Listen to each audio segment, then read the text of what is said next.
Hi guys, welcome to the March edition of the MatChat Google Air Hangout. If you're watching this chat and you want to chime in, just put something in the chat, or can they can put something in the chat, right? I think so. I guess if that doesn't work, you could just email me, or I think if you go to the Hangout page for this chat, there is a box there. I think you can put a comment in. But anyway, Right, so sorry, that book that I linked in the chat, do you control the Amazon page for it?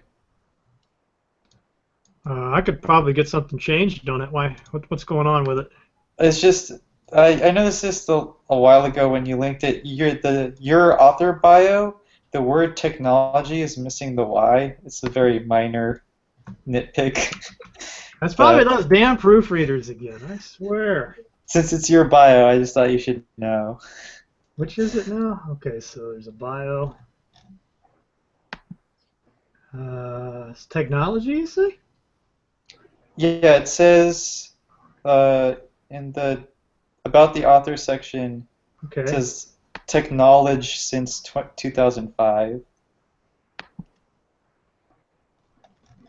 I'm not seeing that on my screen.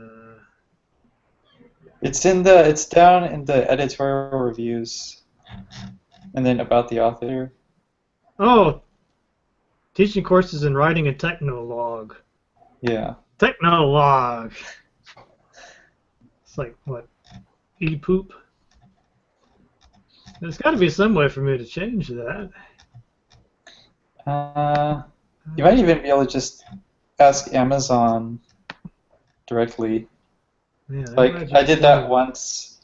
Like I noticed the product page had the wrong dimensions or something, so I just emailed them. I didn't check back to see if they ever fixed it, but they did respond back and say thank you for pointing that out. Oh, I do see an update info page here. Suggest changes. Oh, anyway, I could figure this out later, but huh, interesting. Yeah, I don't see a place here for me to edit the review, the editorial part. I can change the title, contributor, language. Okay, though. Anyway, thanks, Joseph, for telling me about this. I'll make a note. Technolog. Yeah, it shouldn't be too hard to get that changed, I wouldn't think. Yeah, before you got on the call, Adam, we were talking about, I just finished proofreading my Vintage Games 2.0 book. That's been quite the process. I don't doubt it. I think I found about at least 100 errors in there. Oh, what is... Hey, not sure. Oh, Rob Irving still wants to... He's supposed to join us here. I was about to say, where he at? I guess he didn't get the email thingy. Let me try this. He gave me a couple different emails to try. So does your book have a preface on the definition of a vintage game? Does it? I think there's some material there about why we chose I guess not now just why I chose the games, but it's a little bit more of a democratic process than it was last time. If you remember, I had those polls up and people could suggest games and everything, so it's kind of... I'm pretty happy with the list. There's a couple games on there I wish I could have put in. I feel kind of weird about not having Baldur's Gate in there. Especially since, well, I don't know. I mean, they're still making more games in that engine, so maybe the story isn't complete yet. Yeah, there are several games that I feel kind of bad about. I mean, I talked about it in the other chapters, but still, you kind of have to think about the 50 games that have had the most broadest sort of influence, I guess. And Baldur's Gate, I think you can make a pretty good case for that game's importance. Yeah. But what can you do? There's probably going to be somebody just lambast me on a review for that reason. I thought the same way about Populous. Wouldn't you say that was a pretty important game? Populous? Yeah. Yeah. Was it Peter Molyneux's one of his early games, I think? Oh, yeah. Populous is very important. It just that's one of those ones that doesn't come up too much. At least not over here. I think Populous is probably more resonant in Europe. Yeah, I think. Let's see, Molyneux. Where was Bullfrog Studios based? Is that? Pretty sure that's in the UK somewhere, but I'm not Yeah. sure where. Was it London? I don't think it was London. I thought, I'm not too familiar, but I think it was somewhere else. Well, then again, they probably moved, right? Well, hang on. I guess we can always consult the Oracle, known as Wikipedia. The Bullfrog Studios? Bullfrog Productions. Hmm. Bullfrog Productions. Yeah, it says here someplace called Guildford. Guildford? Guildford. Guildford. Never. Not sure what's that place. Is that a I big think- city? 27 miles southwest of London. Well, there you go. So anyway, hopefully this book, Vintage Games 2.0, will be a bestseller. Yeah, right. Man, it was so much work. My God, I hope it sells more than the other ones did. How much did the other one sell? Oh, it's hardly not even really worth the effort.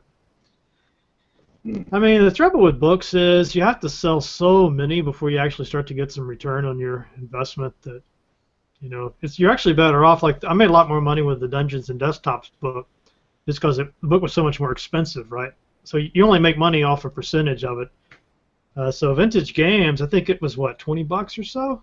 I don't know what it's selling for now, but yeah, I get like a quarter or something like that. So yeah, it would literally have to be on the New York Times bestseller list for me to make an appreciable sum with that. Yeah.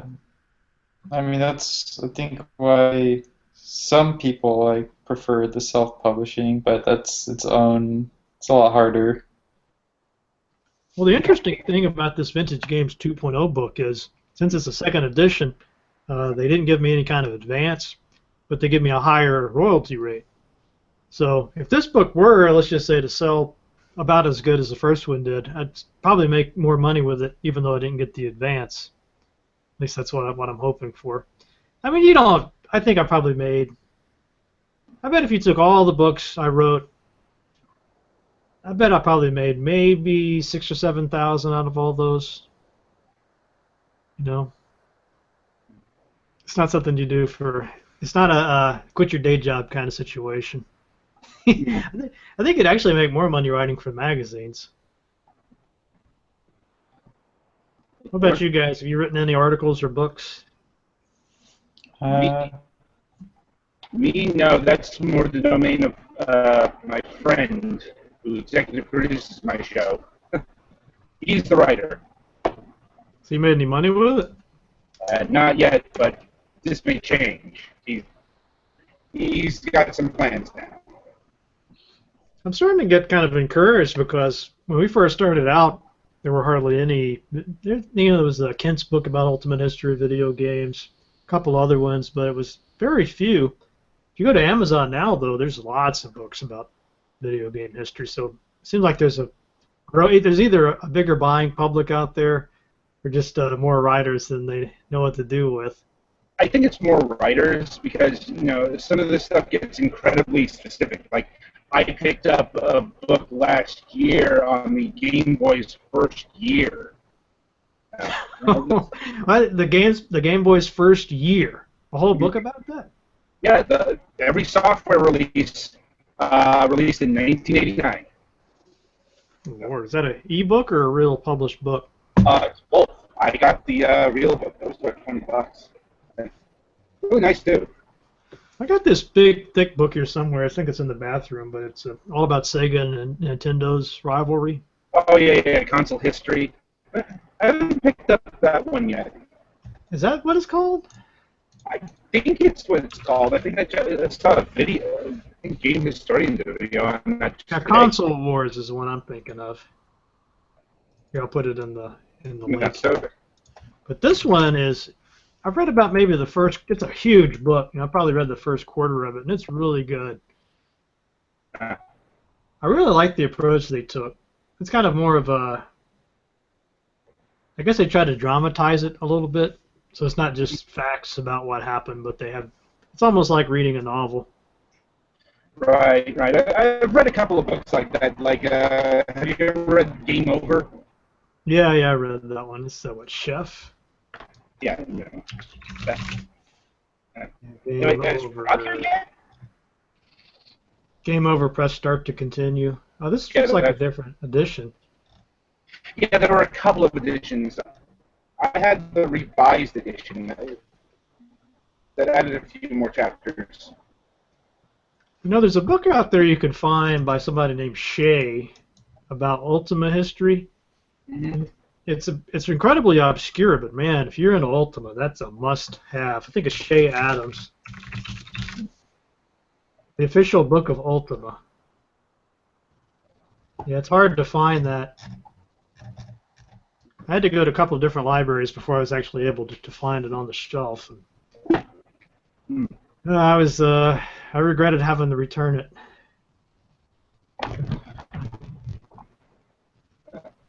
Anyway, so how's Match Chat going? Oh man, wait until you guys. I got some really exciting stuff coming up on Match Chat. I got the Settlers guy. His last name is Werdick. What's his first name?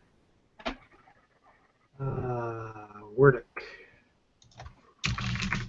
Oh, Settlers game. Come on, what's the guy that created the Settlers? What's his name? I just interviewed him and I've already forgotten.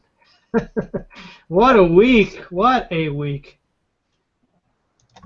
I'm pretty sure it's Vertic. Oh, I can't find it.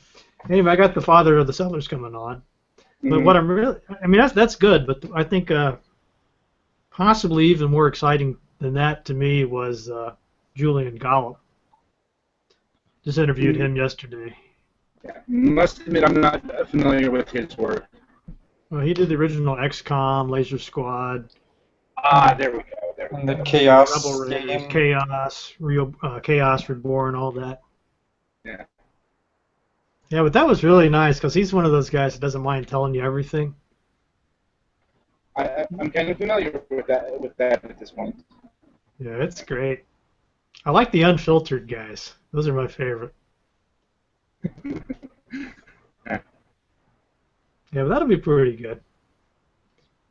I'm probably going to do XCOM 2 review next, I'm thinking. That game is very hard for me to wrap my mind around. It's like towards how I feel about it. Because Did you play the first one? yeah, Not the first one, but the yeah. And what they did was very clever. Is they identified the flaws in the first Firaxis XCOM game, and then they redesigned the game to mask those flaws, and then they added a bunch of cool stuff on top of it. So it came out really well, but at the same time, they never actually fixed the things that were wrong. They just kind of rearranged the game so you don't really notice them anymore. Yeah, I'm trying to think. So, Julian, he didn't like those missions that pop up every now and then where it says you got to pick one of these three. He didn't like that, and he didn't. There was a couple other little things he didn't like about it. Yeah. Well, then we'll probably agree on a lot of things then. I'm trying to remember. There was something else that I didn't even think about it when I was playing it, but he brought it up, and he was right. I remember what it was. So he said that what he didn't like about it was in the XCOM that he did, the aliens were more like he didn't know where they were, and you might see them running off into the dark and coming out, and it kind of had a kind of would jolt you every now and then. You'd be frightened, I suppose. And he said that the new XCOM games didn't have anything like that. Yeah, that was probably my biggest complaint was they got rid of the tension because in the new XCOM, the enemies are in groups that are on patrol paths, and when you discover them, They just immediately jump behind cover and do a little cutscene. Whereas in the old game, they'd be wandering around. It would show you a blank screen during the enemy's turn where you could hear what's going on, kind of, but you don't actually know. And then, like, the fact that just, like, out of the dark, like, plasma bolts would just fly across at you. Yeah. Yeah, so they definitely lost that. I think in the new one it'll have this little sound wave action that pops up to kind of indicate the direction that they were in. But yeah, that's something I didn't think about playing it, but he's right. It did kind of lose that scary side. Have you beaten it yet, Joseph? I refunded XCOM 2 Whoa, you must because have really hated it. because I hate timed missions. Oh my God, those are annoying. And when I found out that most of the missions in the game are timed, Yeah, I think Zero Punctuation was complaining about that. and the biggest issue I had was just like I got through the first 2 hours of the game and I wasn't even planning on refunding it. But then like I stopped playing and then I went back to it after a couple days and I was like, is this really worth $50 to me? And 50, it's I paid 60 for it. all right, $60. Yeah, I was like, I don't think so. Like I'd rather go back and just play the original. I really got into it myself. It's been long enough since I played the first one. I don't remember all the details, so, about how it's different than the second one. But I definitely got interested in. I wanted to finish it up. Mm. Yeah. But there were. I mean, you're definitely right about those time missions. I hated those because you basically have. You've kind of worked out all these strategies for how you want to do the levels, and then that just kind of goes right out the window, and suddenly you just have to go in there like an idiot, Right. not even think about cover and all this. Because the way I play games like this is I play on normal difficulty. I don't bump the difficulty higher, but instead I challenge myself to get through without letting anyone die ever. Oh yeah, same here. And Same then here. and then Reload, and reload. because in Firaxis XCOM your soldiers get weaker if they get injured. So now I change it to I want to get through the battle without even getting shot once. Oh no, that is a level that I didn't reach. I was okay. As long as I could crawl back to the copter thing, I was okay. So I think in Firaxis XCOM 1, I beat the game with 2 or 3 injuries for the whole campaign. Man. And so that gets to a real like crazy like puzzle where you're like, okay, I just discovered a squad of enemies and I need to kill them before they get a turn. So then you have your heavy like blow up their cover, and then you have your assault like run in and absorb a shot and all that stuff. I didn't know. I wouldn't let myself cheat. I was thinking a couple of battles were just so tough. I thought, man, I could just stay out of sight and launch a grenade. Use my rocket launcher. I didn't feel right about that though for some reason. Yeah, Especially those acid grenades. You could kill a group before they got to you pretty easily with that. I think Nathan just joined us. Oh, guys, what? Rob Irving keeps emailing and texting, and Yeah. he says he can't get on. I don't know. I sent him the invite. You guys have any other theories as to why he might not? His browser. What browser is he using? I'll ask him. Which one should he use? Chrome. Chrome. Not surprisingly, a Google product works best with a Google product. Yeah, there's a couple things I use. I have to use Microsoft Edge. Is that what they call their browser? Yeah, that's the new one. It's like the only thing that works with their online office apps. I don't use Office. I use like OpenOffice. Does OpenOffice have a web suite? Or do you have to download the stuff? I think that's still download. For web stuff, I use Google Drive, Google Docs. Okay, here's Rob. He says, I did some frantic research, and it appears that Hangout does not support my headset or my microphone. We'll try with just the webcam. Okay, does that mean I need to send him another? I might be in a spam filter by now, as many invites as I sent the guy. So did you have fun with Rob? Oh man, what a great guest! I know. Oh, he's just, man, if every guest was like that, I'd be a millionaire. I mean, wasn't it? I mean, I don't know. Was it fun for you guys watching that chat? I mean, it was a lot of fun for me. Oh, it was fun for us interviewing him. Very high energy. It's like Nathan's got his whole posse out here. Eee. And what is it about those little microphone foam things? It's so delicious to babies.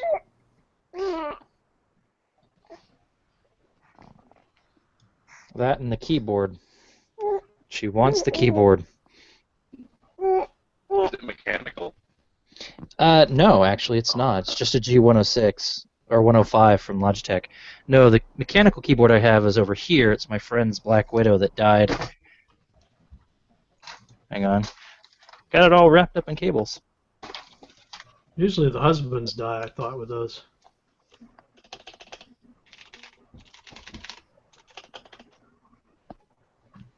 Yeah, the spacebar broke on it, and I've been trying to get a replacement. And what a surprise! Razer has been very, very slow in response, as in 3 weeks since the last email, even though the keyboard's only a year and a half old. Those DOS keyboard people make a gaming keyboard now. Yeah, that's what I got. DOS keyboard. It's filled I with stick with hairs and Yeah. fingernails. I got a Logitech. I bet you there's I tried enough it. dandruff in this thing to like. I bet it's like a snow scene here. You ready? Is there snow falling? no. No. Well, if this was ultra high def. Yeah, I keep telling myself I should just buy a new keyboard because I'm never going to clean mine out properly. See, I have a You know, I've keycap seen some remover. people that have like a plastic film over their keys. Have you ever seen that? A membrane, yeah. It's a Yeah. protection membrane. You use it all the time in public places, like libraries. Yeah, i.e. a condom for your keyboard. You mean you can actually get a portable one of those things? Yep. It How would folds up it and everything, has a how little would carrying it work case. with the different? I mean, the keyboards are different kind of layouts, though. How would it? It's basically like a condom. It's made of very thin plastic, so you put it over the top, and it forms to it, so the keys are all raised up. Does it have a looks like reservoir condom. tip? I don't know. I haven't actually used one because I try to avoid using computers at the library. Ow, ow! You trying to rip Daddy's head off? You're not worried about keyloggers. No. I use a lot of NSA. security. No, the NSA is already on your machine. You just don't realize it. You guys watch House of Cards? No. They got a big story on there about the NSA and some Google-like company. So Yeah, I don't know what's going on with Rob at the moment. Just lost it. tech failures. Didn't we have this trouble with another guy I was trying to bring on one time? Yes. I think so. What? You remember what we did to solve that problem? Very Not good up. issue, actually. Huh. Well, anyway. So you guys seen any interesting gaming news lately? Plenty. Let's see. Lionheart Studios getting shut down. Microsoft closing 8 different studios. Lionhead. Yeah, Lionhead, one of them. No, I heard about Lionhead. Was there any other one that was significant? There was 8 studios total. I'm sure. Adam can tell you the names. Not 8 studios, it was 2 studios, but yeah, it's like it was Lionhead was the big one, and Press Play was the other one. What was the other one, Adam? Press Play. They were a Dutch outfit who made games like Max, Curse of the Brotherhood, and Kalimba, or however you pronounce that. Hmm. Yeah, it's like And yeah, this was very out of the blue. Like nobody saw it coming. And I don't know. It looked like somebody just woke up someday and said, "This shit's not going to work out," because like they were still beta testing Fable Legends when the announcement got handed down. Yeah, they had made tweets like not even an hour before the announcement came down that they were closing them And down. yeah, and it's suspected that this is in line with Microsoft's latest pivot. Yeah. No, they actually closed down more than 2 studios. They closed 5 internal game studios too, on top of the Lionhead and Press Play studios. Studio Big Park, which is Big part. out of Canada. Function Studios, Good Silence, LXP, and Soda um, have all been listed as having their projects shut down. Do they have any titles for those? Most of them released Kinect-based games for the Xbox 360. That sounds Yeah, like surprising. Big. The thing is, like, I know Big Perk wasn't working on anything game related. There's only 10 remaining teams and groups listed on the Microsoft Studios site, including Microsoft's Casual Games, Xbox Fitness, ID at Xbox, Microsoft Studios Global Publishing, the UK-based Lift London and Rare, Minecraft Studio Mojang, Forza developer Turn 10, Gears of War developer The Coalition, and Microsoft's main studio 343 Industries. That's it. They closed down the Gears of War team? No. Those are the ones that are left. Those are left. I don't think some of those studios were closed because they've actually been moved over to other divisions. Like, for example, Big Perk, they haven't done it. They're not gaming anymore. They do the NFL stuff, and a lot of those studios. Project Spark is gone. Yeah, I think Rob has actually joined the call now. I made it! Oh, hey, So I had to cheat. I basically went and got into Hangouts directly and then found your invite that had gone to my other email account and went through that way. And then it let me do video, even though it says it doesn't support my headset or my microphone. But I couldn't click on the invite. Are you using a USB headset and microphone? I am! But it still works as long as I join the Hangout then turn on the video. Who knew? technology. So we were just talking, Rob, about this news about Liongate and all these other companies shutting down. Is that affecting you in any way? No, I mean, sadness. It's just there's so much of it. It comes in cycles, you know. And Well, have you guys heard the rumors or the suppositions as to why they're closing down a lot of their exclusive studios? I've heard the rumors. I'm not sure I believe them though. It's like because honestly, Microsoft goes through so many phases. It's unreal. Or it could just be that Fable Legends was not shaping up. Maybe they're funneling so much money into these political campaigns they just didn't have any left over to keep the studios going. Like, Now the rumor is they're shutting down a lot of these studios so they can focus on the UWP with the Windows platform, which is just what we need: is a restricted DRM-filled, lockdown platform. It's like Origin before they fixed it. that's What was the name of that computer in the original Tron movie? You remember that? The MCP? Yeah, that was. Was that it? Master control program. Master Control Program, the MCP. Are you eating my microphone? You're eating my microphone, aren't you? Yeah. You gotta go soon, don't you, Sweet Pea? Probably shouldn't have put that raspberry jam on it, Nathan. Nah, that's what happens when you eat crumpets and jam while talking to people while playing Elite Dangerous. Hey, Rob, I guess you heard about that new Descent team kicking out. I did. It's not new team, it's the old team. The old team, yeah. What's coming up back. with that? Is that just out of the blue, or do you see that coming? Or? I mean, it's not entirely surprising. They were already kind of working on some stuff like that, I think. They just didn't have any deal with Interplay. Well, But they finally just got done with the lawsuit with Interplay, right? I think that's over. I don't know. I don't have any information on that one, unfortunately. But yeah, I think basically, I mean, part of it is they were encouraged by the fact that we made it through on our Kickstarter. I think that certainly had something to do with it. But they It can't be a coincidence. It certainly seems like it's not a coincidence, but at the same time, I mean, hey, more power to them. The more of this we have, the better. You know, it's just like the space games. There's not too many space games. There's no such thing as too many space games. There's not too many 60OF games either. Curious, what project did you kickstart? Descent Underground? Oh, Descent Underground. Yes. Oh, I haven't. Another person who hasn't heard of us. Sounds like you've got some Mac Chat episodes to catch up on.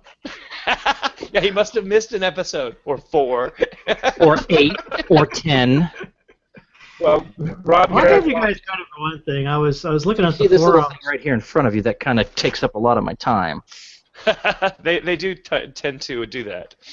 I was looking at the Steam page. You know, those discussion boards built into Steam, and yeah, there was a little discussion there about, well, should we tolerate discussion of this other Descent project? And it seemed like the consensus was, yeah, sure. You know, go ahead, talk about it if you want. It's like, there's no reason to make it an us versus them thing. I mean, they're making a cool game, we're making a cool game, everyone can play 2 cool games, right? People get very tribal about these things, so. Oh, especially when they're in the Kickstarter community where they feel that greater sense of ownership. You know, that changes everything, I think. I mean, right. Especially what is the real Descent here? Believe me, I've seen that. Oh, we've been seeing that since day one. I don't have that. Oh my God, really? Honestly, it doesn't matter to me. Both projects will be Descent games, irregardless of who worked on it, because most of the team that worked on Descent 1 and 2 didn't work on Descent 3, and I still love Descent 3 because I thought it was fantastic. That's the thing, is there's even that division in the community. It's like, no, Descent 3 is the bad one. No, Descent 1 is the one I never played. Descent Underground! I remember when Descent came out and trying to run it on a 486 DX33. Oh. Well, at least you didn't try Pacific Strike. No, I didn't get that. I didn't get a copy of that game until I had my Pentium 100. So still probably ran like crap. It didn't run well. I'm sorry. What was that called? It's World War I planes and World War II or something like that. What a bastard. Who would say that in a review, you know? That is not something I go back and look at very often, but Sweetie, you can't have that. I think that some critics must get a delight out of coming up with the most scathing sorts of comments they can possibly make. I mean, I get a lot of that with my books, too. So. Well, if you think about it, I mean, if your whole job is judging other people, essentially, I mean, it's got to get boring after a while saying mean or nice things. So eventually you got to entertain yourself somehow. It's like, what can I come up with today to say mean things about this person? I don't think I would have the courage to write something like that. Because what if I was to run into this guy at some point? You know. Have you ever been on the internet? Everyone has the courage to say that. Yeah, as long as they're anonymous. But if they're actually going to put their name on it. Some people don't even let that stop them.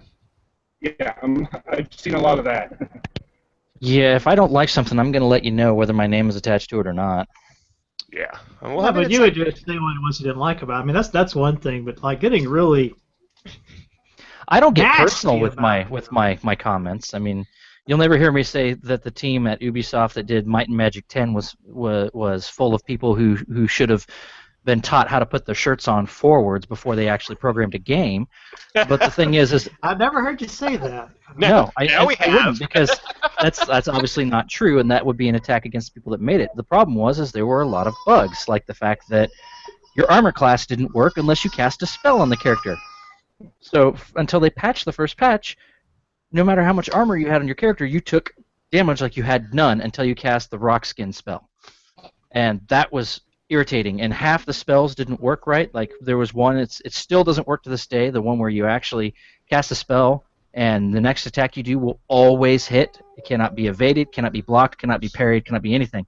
And they still block it and they still dodge it.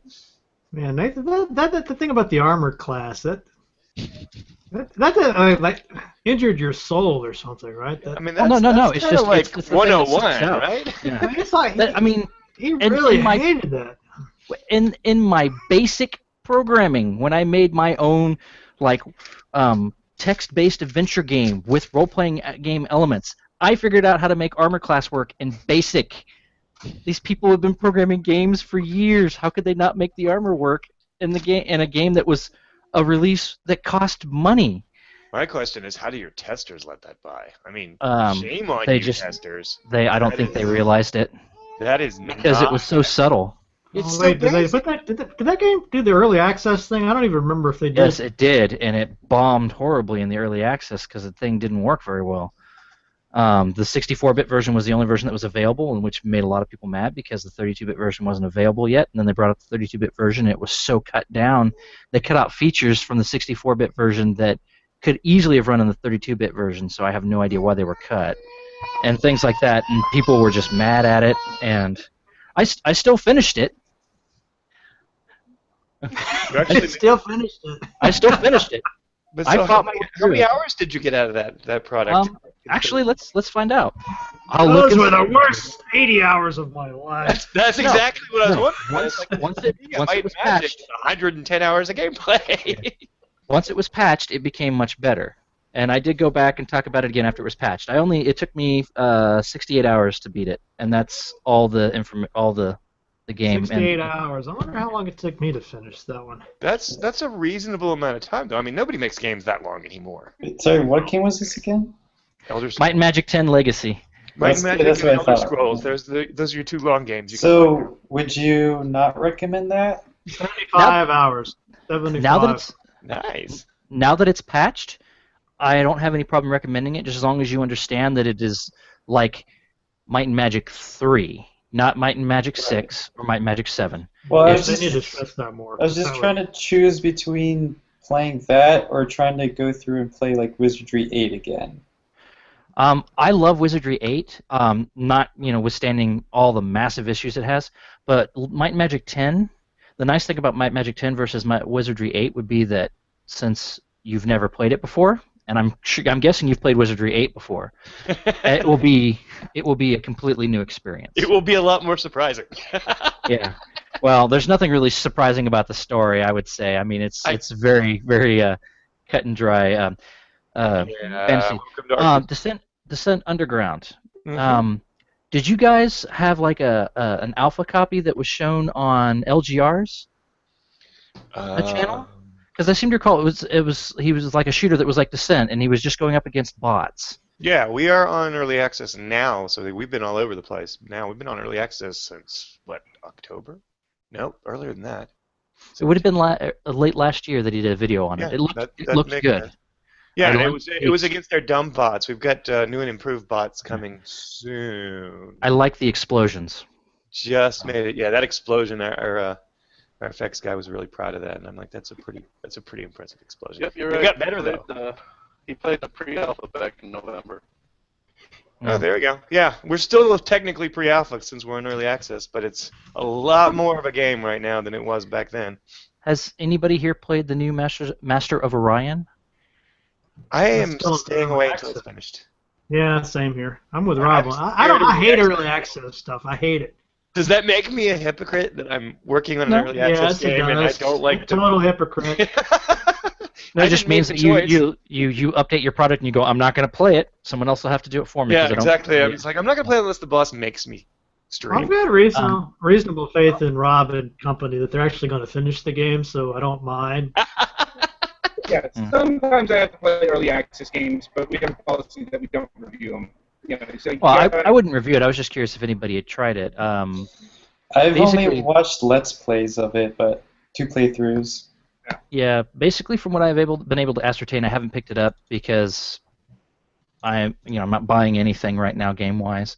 Well, I'll tell Is you it's what very I much did do. I was Master going of to Orion buy 2. Master of Orion, but I got so worried about the early access, I went with another game called Distant. Oh crap! Distant Worlds Universe. So I picked that up. I'll let you know if it's any good. But Hey, Adam, have you apparently played a lot of people are Stardew saying Valley it's yet? the best 4X one ever. And how about No Man's Sky? Isn't that coming out soon or out now? Yeah, it's pre-orders available. I'm sorry, I'm not really interested. Adam, have you played Stardew Valley? no, I've talked to the developers and applied for a review, but he's so busy. I'm like, and It's like I haven't had really a chance to play games outside of my show. Yeah, It's like we do Third a view. video a week now, and we got some big stuff coming up here. I really want to try it. It's basically someone said it's basically what Harvest Moon would be for the PC, and I loved Harvest Moon on the Super NES. It's one of the few SNES games I kept. Was this an RPG Maker thing? No, Stardew Valley? No. My buddies been playing It's it. a RPG maker. Anyway, Rob, I got a question for you. Yes, sir. Do you know a guy named Sean Krenkel? I do know him. Yes. I was wondering because he was on my program like not too long after you were. He definitely remembered you. For those who don't know, Sean Krenkel is one of the guys over at Night School Studio, one of the principals on Oxenfree. And back in the day, he used to work at Universal Interactive. He was the guy who led the Crash games for them. Yeah, I remember his name. I mean, I didn't work with him directly, but I mean, I knew most of the other producers, especially the lower level ones, who would talk to me. Because all the the executive producers, they don't have time for us. That's regular producer types. Oh, jeez. Are you kidding, or is there really that level of snootiness and snobbery? That was a dig at a handful of people whose names I will not name. But Chris Roberts! that's a different league entirely, man. Wait a minute. There's one in every group. There is. I have some sad news to relate. You guys don't know him, but Matt would know. I've talked about him regularly because he was my go-to guy. My friend Ed Jeffries passed away last Friday from a heart attack. He was my go-to guy for when I needed electronics repairs for Amigas. He passed away in the middle of conversing with his son. So he's 58 years old. I mean, How old was his son? his son's about my age. Oh. But yeah, he stood up to do something. He was in the middle of saying something to his son, and he stood up and then he fell flat on his face. They said he had passed away before he even hit the floor. So I don't know what's going to happen when it comes to Amiga stuff now, because if there's electronic problems, everything will have to be shipped across to the British Isle, Wales, because that's where Amiga Kit is, and they're the only company I know that I would trust that repairs Amigas still. So I just wanted to share it because it's one of those things that, like, I was literally on the phone with him 3 days before that talking about taking my daughter down there to introduce him to her because he wanted to meet her. And it was supposed to be tomorrow that I was going to do it. Wow. Yeah. I just can't imagine what that would be like for his son, just that's sudden. Well, It's his son bad had been enough fearing when it you for see a it while. coming, but I mean, wow. Yeah, I'm sure his son had been fearing it for a while. I mean, he had survived 2 other heart attacks, so I mean, it was not a sudden. Everyone he had trouble with his heart, so everyone knew that would probably be what would cause his passing in the end. He was doing so much better than he'd been doing for years. He was getting out and walking. He was more healthy. He was taking less of his medication because he didn't need it. He wasn't in pain, and so on and so forth. And then he's talking with his son, laughing, and gets up and dies. So life is way too short, guys. Mm-hmm. Depends on your perspective. Like, anyway. Well, for something completely different. Yeah. Matt, are you, What is serious question? Serious question. So, what is the ideal viewing angle for watching a big TV screen? It depends. You have to look at the actual viewing angle of the TV. Most TVs now have like a viewing angle of about 178 degrees, and that's this way across the TV. It's vertically rather than horizontal. If you look at the horizontal, most TVs have a viewing angle of about 15 to 20 degrees. Some bigger viewing angle, some slightly less, but usually it's about 20 degrees. So what you're looking at is if you hang the TV on the wall, you want to put it about the height of when you're standing. Your head is about in the middle of the TV while standing. Like if you stand right in the center of the TV, your head is basically in the middle. That way when you sit down with the TV angled slightly towards you, the viewing angle is enough that it doesn't detract from the colors. And that was Okay. that's what I was told when it came to hanging TVs, and that's what we did with our TV in the living room, and it seems to work great. I saw this one piece of advice that said the center of the TV should be eye level, but I wasn't sure if they meant when you were sitting down or if you were standing When up. you're sitting down. No, When you're well, sitting, it depends on if it's on a if it's on a wall mount, have some tilt to it, or if it's on a vertical stand, which mine yeah, is. Mine is basically set so that my head is yeah, on my couch, right in the middle of the yeah. TV. Well, If it's basically, on a TV stand, you you don't want want it to be about doing this. I mean, no, obviously. no. That's not necessarily true. I mean, if you attach it, if you mount it to the ceiling, you want to watch it like this, you It's know. like the IMAX. I don't Yeah. want to have to buy a periscope. No, no. So you basically what you want to do is you want to make sure it's high enough that while you're standing up, your head's about in the middle. So if it's a big TV, you got a lot of space to work with, and make sure that the mount you get has the ability to angle down. You want it to be able to do. Most of them will have anywhere from 5 to 15-degree angle adjustment, and make sure it's one that's on an arm so you can pull it out from the wall so you can get to the damn cables. I cannot emphasize that enough. That is an important bit of That is information. very, very important. Because those ones that are Cables. flush wall mounts, if you don't hook up all those cables before you attach that TV, you're not getting to them.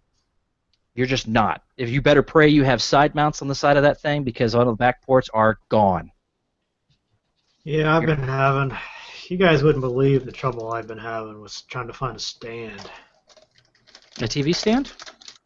Yeah, I just could not find one that fits all my parameters. I'm just going to have to give up and try something else. Well, have you looked to like Nebraska Furniture Mart?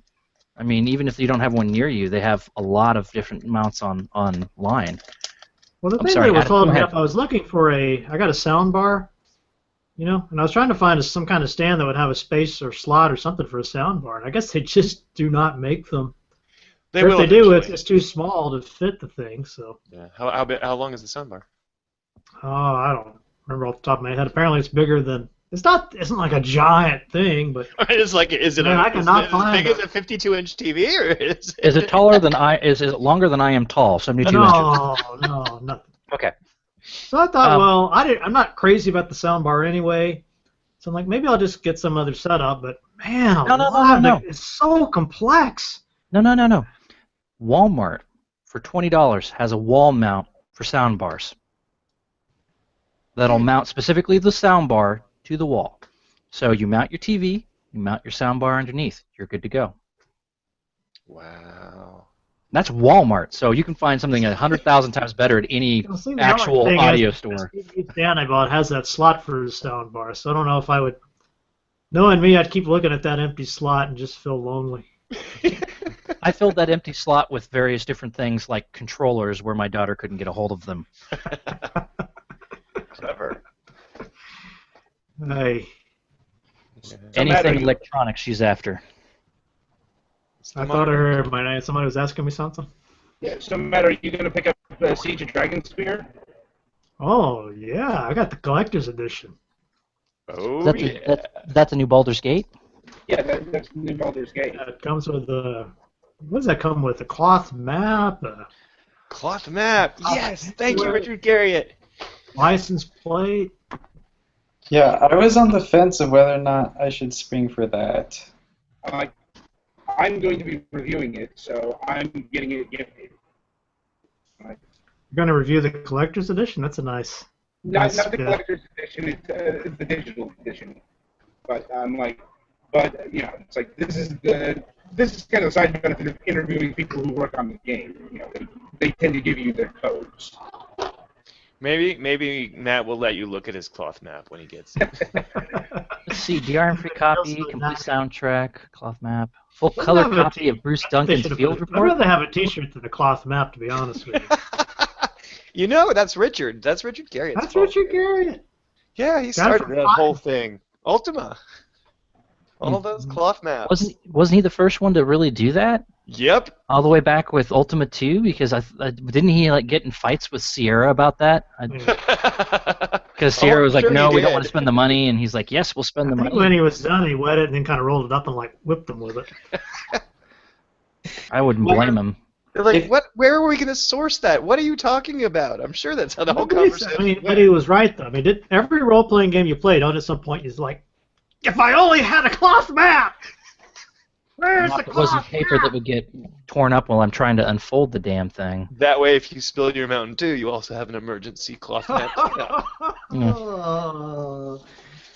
Oh, yeah, cloth map with stain. Well, technically, if they put the map on a T-shirt, it would still be a cloth map. This is true. That's but It would be true. harder to read. Hey, okay, that's No. This is where you get your wife or your significant other involved. Make them wear the cloth map shirt.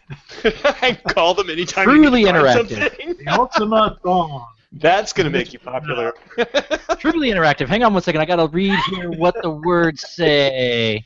You seem to be focusing on just a very specific area of the map. Yeah, I don't know why. I seem to have a Well, I single-mindedness. I understand don't why understand why. Garriott. Okay, I get it. I get why Garriott did it, but why does everybody want to do it as well? I mean, having gone through the production stuff, it's like, why would you want to source that? Nobody's became an gonna afford iconic that kind of trope. cogs anymore unless they way amp up the price. I mean, if you're getting a $200 collector's box, well, maybe, okay. They're making a huge profit off of that. But, Or they you may know, not be, depending on how they're doing the printing. That's I can true. just think of so many things that I would rather have than a cloth map. Well, going got- off of... Oh, sorry, go ahead. Go ahead. How about a drinking horn? A mug, coffee mug. No, A that's grinder full of beer, a growler full of beer grinder. A growler full A of... beer stein. I mean, There we go. an ale glass. There we go. Pint. you know those ale glasses you can get those customized pretty cheaply, I think. There we go. Yes, you can. We do them for CantCon every year. But what we found was, as expensive as things like T-shirts and stuff were, printing out the actual games and stuff that were being run during the role-playing game convention, 44 pages by 100 copies, which is not even a third of how many people we had show up last year, cost us more than every other thing that we had combined. And the printing, to get a break on the printing, we would have had to print 1,000 copies. Ouch. Yeah. And that's the thing, is that, you know, everyone's going away from that. Everything's digital now for a reason, because either you have to come up with a horrendous price that you think you get enough tchotchkes and physical goods in to convince the older gamers, because the younger gamers don't care, that they should buy this. Most of them look at the CD and go, "What the hell is this? A coaster?" Exactly. I've never seen one of these before. It's like that video that someone posted of the kids turning on a Pentium 166, and they're like, "Oh my God, is this one of those things that has like that thing I heard about, that disk drive?" It's like, oh jeez, God. You see the comments so about noisy. the kids with the modem, you know, like the old dial-up modems, and they didn't know what the sound was. That is just sad. It's like, I remember when I was a kid, we learned how to emulate that sound, and we would call numbers and whistle that stuff into the phone and listen to it respond. Very special childhood. Yeah. Geek childhood. What do you expect? We I gotta always test- heard of Astoria. You know, what's his name? Draper? Don Draper? Captain Crunch, yeah. I heard that he got that story because he had I guess Captain Crunch cereal used to have this little whistle thing. Yeah. And Apparently that works is too. that true, or is that just a bunch of Yeah, that BS? works. Actually, most whistles that like a penny whistle will work too. So what did you do with this thing? Just blow it into the thing? You just whistle into the phone, and it'll actually start you whistle like what you hear on the computer, just that first, and basically that's sending a request. Oh, my and then screen it's just an went blue. acknowledge. What did you just do, Nathan? That would be awesome. Your computer just shut down. Whoops, sorry. Blue screen. Forgot that still worked. No, but you do those first two tones, and you get a pulse acknowledge from the other side of the phone. So you could fake the machine into thinking that someone was trying to connect to it. It was just being stupid kids. I mean, didn't really serve a purpose. We had a guy who could whistle the disconnect tone. That at least had a purpose. We're sorry, the person you're trying to reach is no longer in service. Doot, doot, doot. The person hangs up and you go, "Oh, thank God I didn't want to talk to that jerk anyways." I feel like I missed out on so much fun stuff. I don't know. Not Talking really, about probably. you got to use the Commodore when the Commodore 64 was still relevant. I mean, I had an Amiga, but we didn't have a Commodore. My brother got a Commodore 64 when we moved to Lawrence. That was like in 1990. And, it was dead by I then. knew You I actually got to use it Commodore when you back could. when he was a cabin boy. Well, yeah, you actually got to use a Commodore when you could go to the computer game stores and actually buy new computer games for the Commodore. Yeah, By the time computer by the game time we, stores. yeah, Babbage's, Eggheads. Yeah, Egghead and Babbage's. Ah, Babbage's. Yeah. We had So Electronics many Boutique memories. around me. We had an Electronics Boutique and we had an Eggheads. We didn't have Babbage's in Topeka, and Eggheads was the only place that sold Amiga software. Electronics Boutique did not. So if when we still had an Amiga, that was where we had to go. And their selection was very, very small. Usually we ended up doing, there was a mom and pop computer store downtown where my dad worked. He worked for the city of Topeka. And they had a catalog, and you could order the games that you wanted from the catalog. That was the best place to go to get Amiga software. Do you guys remember when Walmart first started to have games, like computer games? Yeah. Some I of bought them. Space Quest 5 there. Walmart and their selection process. We'll call They're it. very interesting. If you look at their computer games section, it's like all these hidden object games and Now, solitaire and what's the one with the tiles? Mahjong? Yeah, Mahjong. They got all those sorts. They got like 50 versions of that, and then they might have Diablo 3. It seems so random. StarCraft 2. It used to be that their selection of software was much more varied, but the fact of the matter is there's just not a lot of companies that box computer games. Like Rob says, everything's going digital now. I mean, Yeah. why would they? They Who only goes to have sell Walmart console for games. games? You know? All that space needs to be taken up by your Xbox and PS4 games, right? I mean, Because they sell so much more, even though the PC made more profits the last 2 years straight than Xbox and PlayStation 4 combined. Oops! Oh, did we forget that number? We're not crazy making those crazy plastic boxes with those funny circular things in them. Well, that's not true. You can still get them, You but you don't have to can. have them. Oh, we did a physical copy. People were begging for a box. I'm like, that's just going to wreck our entire projection here. Begging for the box. They really were. There were a bunch of people. And again, that's. I would love to your have a mature collection audience. It's like, of I don't every want to play a game computer unless game. I have a box. Well, I think something to put on a shelf, just so you can pass it by every now and then and be like, oh yeah. I have 5 moving boxes of boxes. I think I a poster will never or a open them T-shirt. again. I think if you ask them, what would you rather have, a game box, or would you like to have a nice little print, you could put on your wall, or a... Cloth map. Totally want the cloth map. Yeah. Well, What is it with you guys and these cloth maps? ever since they got rid of normal video game manuals and went to like the magazine layout, that's when I stopped really caring about getting the box sets. I bet the Dragon Age Collector's Tin thing, and it had like a metal tin and a cloth map, and Printed manuals cost too much. It's what you call Well, a just, web you link. pass it on to the... it costs whatever it's going to cost, right? But somebody's willing to pay it. And It's it's not, so expensive. and it's not even so much the printed or digital. If they still give it to me digital, it'd be great. But the quality of the manual went down. It went from like, here is a piece of art that like introduces you to the game to, oh yeah, here's like a strategy guide, like tutorial for the game. Like there's just like bare bones information. There's no Please go to personality. this. I can actually showcase this. What he's talking about. Hang on one second. They also gave up on color. Well, because again, you were sinking so much of your cogs into that printed manual. That's one of the reasons publishers were very happy to go digital. Yeah, let's see, what is this? The Interplay... It feels heavy. It's like there's a brick in here. It probably means there's a decent manual in there. Like, how old school do I need to go here? I'm looking at my shelf and going, I couldn't Now look even at that. install That's most a of these freaking games anymore. book. Here we go. Okay. I don't know where that is. Yeah, All you're right. not going to fit this into the jewel case of a CD. Yeah, this is exactly what he's talking about. Now, this is 1993, or actually, this one's 93. Wizardry 7, Crusaders of the Dark Savant. This is the gold edition.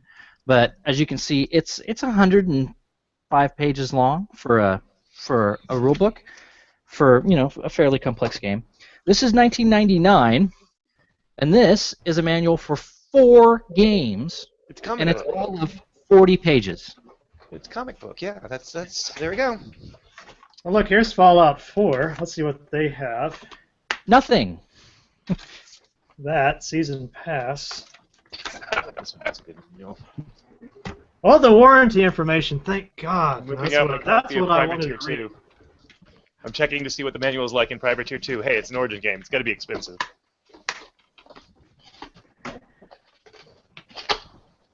Privateer 2. Let's see. I think I got the original Privateer here. There you go. That's not a manual. Look at that. That's so tiny. Look at that. It's so lame. At least it's got color though. You have a copy. You have a physical copy of Privateer. You're Privateer lucky. 2. My Here Privateer it copy is. I got my Privateer Privateer 1. copy is probably still in the box. I've been trying to get a copy of that, but it's just gotten really stupid No expensive way. lately. Privateer 2. The poster that came with it too. Well, that's Rattle Well, Factor. I'm looking at this for part 1. Yeah. And then Time to Play. Whatever And then that is. 800 registration cards. Oh wait, and the CD case manual. Here's This is the very confusing. player's I don't even guide. know which one to read. Read the big one first. The little one's probably faster. The other one's probably just full of pictograms because they don't expect people who open that up to be able to read anyway. Most of the games that are actually unboxed and on my shelves in my office here are games that I could possibly still install somewhere. That's not There bad. we go. The player's guide, though. There we go. That's real. Yeah, where's the Dungeon Master's Guide? Though? You Yeah, didn't it's get not- that one it's because not you're in the color, player. though. No color. What the hell? Not in the interior for most of them. Well, even back then, manuals were pretty expensive to print. What the But it's hell just is it's this? gotten Games I worked on. someone's notes. That's one of like the- a dime. It's a receipt for the guy that bought this thing. So he bought it in 1994. From Electronic Arts. Direct sell. oh, Interesting. So how much do you want to guess that he paid for it? 69, No. No. 96, It was $45 total. and 96. That's pretty high, I guess. Well, no. Well, no, that's average, but the thing you have to take into consideration there is when did Wing Commander Privateer come out? Privateer came out in what, 90? Wait, it didn't come out. 94 or 95? 90, yeah, because I was already at Origin. 93. So he got that in 96. 3 years later, and the game was still $45. That's pretty impressive. Yeah, that's And pretty. there wasn't. It came with a catalog too. Yeah, of course, they all did. That's another thing that they were charging us for our cost of goods on. I'm like, hey, I don't want your catalog in my game. Why are you cutting our cost? Hey, Strike Why are you- Commander's in here. Whoa. Woo! Yeah, Strike Commander. There we go. I'm sure I got a couple of copies of that lying around somewhere. How much That's is another it? one I would like to have boxed someday. $80? Wow. Yeah. What? Well, do people not remember that games were not $60 all the time? Was Like that the- the one that included the speech pack? That was when we were doing. No, I don't see anything here. I think did Strike Commander. It says you could complete the Strike Commander- experience with an Strike utterly Commander had a- realistic tapestry. Extra $25 for the speech pack. Wow, we were evil. What is this? Get advice from seasoned veterans. Our testers have clocked hundreds of hours and divulged all they know in Pacific Strike Playtester's Guide. $15 for that. Totally in that. Oh yeah, I helped write most of that, so yeah. I don't need to see that. The thing is you guys seem shocked that the game was $80. I remember when Elder Scrolls Daggerfall came out, it was $90. Privateer here is $80 too. Yeah. Well, I mean, there wasn't such a robust resale market back then either. It was not. Back copies were coming from the actual. Well, the other thing was that you could have a game that came out in 1989 and 1996, you were still selling it. Yeah. Now it's like, if you don't sell 1 million copies in the first 6 months, it's gone. Yeah. Well, more of the resellers right now are more of the stores, the actual brick and mortar stores, than the actual game sellers. And the Yeah. resellers are making a ton of money off of console games. Yeah, which is why I like to stick to PC games. At least I know when I buy a PC game, a significant portion of my sale will actually go to the people who made the damn thing. Now, this is the one that flabbergasted me. So this is Chuck Yeager's Air Oh, Combat. yeah, 99 Now, cents. this thing is like 10 pounds. Well, the manual's probably huge. Oh, it's got a spiral bound. There Yeah. we go. Yep. That is hardcore right there. What'll scare you is this. Ground school. I have What the what prequel the to heck is that. all this stuff? Warranty stuff. I have the prequel to that. Oh, wow. Old school. Yep. I have the That's prequel, back when Advanced it was Flight Charles 32. Yeager. I have another one that people seem to go crazy over, but I don't understand why, because it's really not that great. You guys remember this one? I like how nobody's in their chair right now except me. Oh, everybody's gone. Forever. Yeah, I got that one. Do you guys remember We're going to this start game? an auction? Nice. I remember that game. Oh, I what? played the crap Oh, out of I that missed game. it. I missed it. What? Oh, no! Overlord. Overlord. That's old school. Also known as Powermonger on the Amiga. So does anyone... We should start an auction now since we're doing this. I got you guys beat. Nobody's got this. Does anyone want to buy What's that? a still shrink-wrapped Telling copy of Ultima 9 Deluxe? Because How much? bargain priced. Actually, I would love to have a copy of What is Ultima that? 9. How Ultimate much? Dissension? It's Ascension, yeah. Look how big this box is! I know. I loved that game. I did. I loved that game when it came out. I'm one of like 4 people that did. I don't even think Richard Garriott liked it. We can make No. a deal. No, it was Sonic the Avatar that everyone hated more. Ultima 9 was not as hateful as Did he hold up Ultima 8. Telengard? Super Avatar Brothers. Yeah, Did you I hold up like Telengard? kites. Hmm? Yeah, Telengard there, yeah. I have a copy of Telengard on the Commodore 64. I've not got in the big Scott box, Adams. though. I got an old Scott Adams VIC-20 game here somewhere. Yeah. Here's another one that everybody likes, and I don't understand why. It doesn't seem that rare to me because I see them all over the place here, but apparently they're going for crazy prices on eBay now, and it's sealed. Albion. It's a pretty Yep. box. Yeah, it's the last role-playing game from Blue Byte Software. They did Amber Star and Amber Moon on the Amiga. Oh, And so- Amiga games. That's why I You never probably heard have of to it. live in Europe to have This one's a those. PC game. That one's a PC game. And then I have one here that Retrospective on that? I have one here that everybody laughs about. It's a terrible, terrible game. This is when SSI was I'm laughing faltering, already. Oh. but it's done by Dreamforge. Do you guys ever remember that game? Oh, wow. What is that? Warwind. I remember the original. Warwind. I don't think I ever played Warwind 2, though. Yeah, I have both of the first one and the second one. The second Oh, one's you can- sealed. I never opened it. The first one was so bad, I never thought I'd want to play the second one. You can totally tell how much I love SSI, but I have all their strategy games and their D&D box games, not the... Yeah, I have a fair chunk of their gold box games. My favorite one that I got was this one. I actually got like 4 copies of it, so I sent one home with Matt, but that one. I've always loved this box, Oh, I the got Skyrim's that of Darun one. Oh, wow. Remember these big boxes? Yes. Oh, wow. Yeah, that's a big box. Hang on, I got something like that too. Uh-oh. We're having a box measuring contest. I have a folio game. It's in bad shape, but it was given to me. Carriers at War by SSG, Strategic Studies Group. Wow, I think that aircraft carrier is life size. Certainly seems that way, but the crazy thing is you look at the manual inside, I mean, it's like, check this out. It's like one of those old, like the old role-playing game, you know, you buy like the module, like Show me Al-Qadim. the spine on it so I can get a feel for the... It's like that. It's like, you know, the cover came off and the cover was like a screen, but then the manual came out of the middle. DM screen? Yeah. Yeah. You totally use Like- that as your DM screen. I've always crazy wanted to thing get is a this, game this called is Omnitrend's Universe because they said that it came with a 3-ring binder. Like there's so much, they just bought a 3-ring binder and shipped all the instructions in that. That's discs. fabulous. I think that'd be pretty cool. That is absolutely fabulous. And this thing is crazy. Look at this. It opens like this, right? You open it up, and it's like, oh, there's the discs. And then it opens a third way. And there's information on the Ooh, back. Pretty. That's the DM It's like a screen. DM screen. It is. It's there. like a DM screen. Oh, wait, and even more. See And this? there's more! Okay, well, strong side. Sorry. Let me try We'll this throw again. in this set of Who knew serrated just how kitchen nerdy this knives. was going to be? Okay. See this? right? This opens up here. There's maps hidden inside, like the album, like an album sleeve. And they're Endless they're voyage Couple of of Broadway discovery. centerfold in there somewhere. An endless voyage Possibly. of discovery every time you open the folio. Yeah.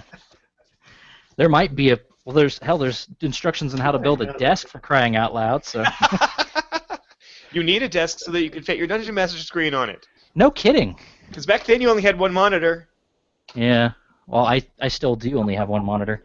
Oh, I'm sorry. Yeah. I got an old SSI game for the Yeah, the Apple. Pillars of Eternity Collector's Edition was nice and beefy. Yeah, I wish I had that one. Yeah, I don't know if I got anything that could beat that. I'm not trotting out all the old boxes because somewhere in there is a box of every game I ever worked on at Origin, probably 2 or 3 copies of each one. I'm like, that's a lot of games. I don't know where my longbow is though.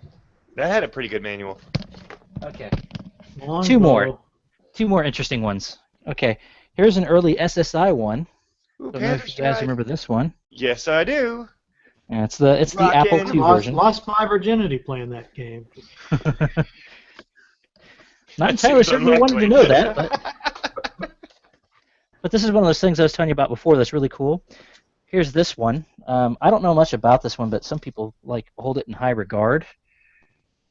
Eagle's Nest. Into What the is Eagle's that? Nest. Is that Silas Marner's Wolfenstein? No. This is it's kind of like Castle It looks Wolfenstein, kinda like but that same it's not the style. same thing. Oh, But, and Into the Eagles. I used to have that on my Amiga.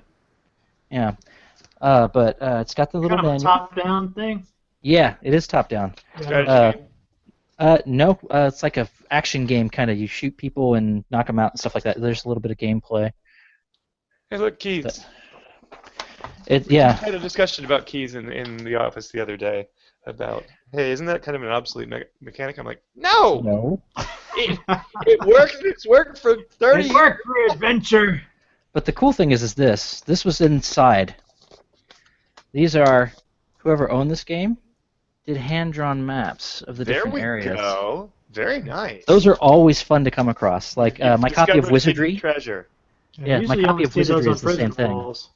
Or the Yeah. more random things like somebody's shopping list that fell in there, or, whatever.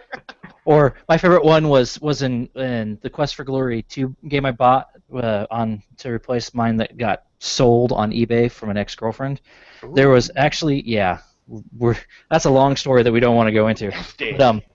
But there was a note in there that says there was literally a guy was obviously writing it down because he was mad. And it's like there's no way to get this fucking fire elemental into the goddamn lamp. And I'm like, you dropped the lamp and you hit it with water. What's so hard to understand about that? I figured that out at 10 years old. Come on, dude. Yeah, it's too bad Shane Stacks isn't here because he's got all these. He was one of those kids that was always calling the Nintendo hotline. Yeah. He's got all these stories. Oh, Who calls that hotline? I mean, it's like $10 a minute or something, right?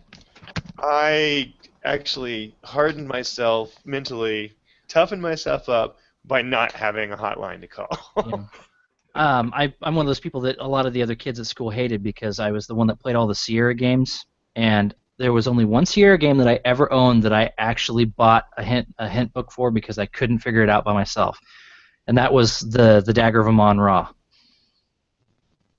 And I couldn't get the good ending. I failed every time, even though I had written all my notes down. I knew who was what and whatnot. I just couldn't do it because there's like 4 things I would miss, and those 4 things kept you from getting the good ending. And that's the only Sierra game I ever bought a hint guide for. I beat. You failed, Nathan. Huh? You failed the test. Yeah. You have fallen so far in our eyes. What's funny is I beat the respect Colonel's it. Request without a hint book, the parser based one, but not the point and click one. Go figure. You're the one that's supposed to be infinitely easier. I think I That's needed why. the handbook just to get the thing installed, much less. What, Dagger of Amon-Ra? No, it was great. It was easy. Put in the discs, and when it errored out because the discs Sierra used were crappy, you called them up and got a replacement. You even got past that Rumpelstiltskin puzzle in King's Quest? The only King's Quest one I ever played was the EGA remake. So the reverse thing was just his name backwards. Not the horrible puzzle that was in the first one where it was like you reversed the alphabet and then you counted the letters and did that. But I did get past the stupid snake puzzle in the second one where you throw the halter on the damn snake and it turns into a Pegasus. That was stupid. Who I thought just that puzzle up? remember playing like the Monkey Island game, and I managed to beat that. I felt so proud. And then I read somewhere like, "Oh, it's so easy. You can't die in that game." You can't. So all that terror that built up over the course of the Oh. game was just pointless. Oh no, I love that part in that game though, where the boulder, like the cliff drops off, and you think you just died. That's fantastic. Well, the thing is, you could die in the original Monkey Island, Secret of Monkey Island, if you stayed underwater for 10 minutes, because he makes a reference to the fact he can hold his breath for 10 minutes. If you stay underwater for 10 minutes, he will drown. I somehow you actually managed went and to tested that, I see. Yes, I'm the guy that went around and found every way you could die in Space Quest. I was that kid. Well, here's the one for you, Odyssey. Upside Yeah, I down. want to get an Odyssey. I Quest do, of- because it looks so interesting. Oh wow! Look at that case. It's like it opens like a jewelry box. Ooh. Yeah, that's nice. Oh, is that Look at the that- size of look at the size of that cartridge. It's like bigger than Matt's head. It's got a like a. You know, That- Even Don't the drop it; eight-track it's gonna is make a jealous of that. hole in the floor. Yeah, that's another one of those things. If you talk to a kid today about 8-tracks, they have no idea what you're talking about.